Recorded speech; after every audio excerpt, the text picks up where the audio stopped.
За энэ удаагийнх хичээлээр болохоор интернетийн хурдыг яаж 20% нэмэх вэ гэсэн хичээлээр болж байна.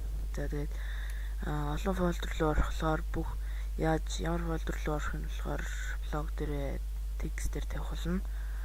За тэгээд эхлээд болохоор start руу орно. Тэгээд run гэдэг рүү ороод gpedit гэмэсг рүү ороод огцарна. Тэнгуут local computer policy гэдэг дотор болохоор computer configuration гэж байгаа. Тэр рүү ороод administrative templates тэдэн рүү ороод network гэсэн фолдер руу орно.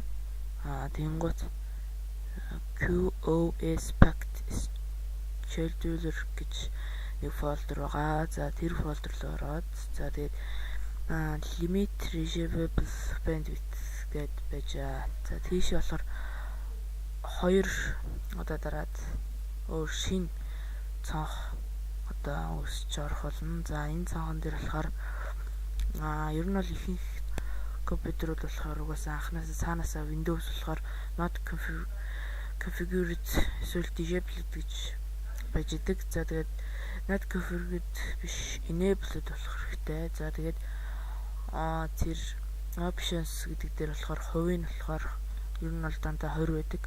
Тэрийг нь болохоор тэг болох хэрэгтэй. Тэг болгоод тэгээд apply and okay. За ингээд таны интернетийн урд ядах нь 20%-аар ихснэ. MGL lesson blog Zigman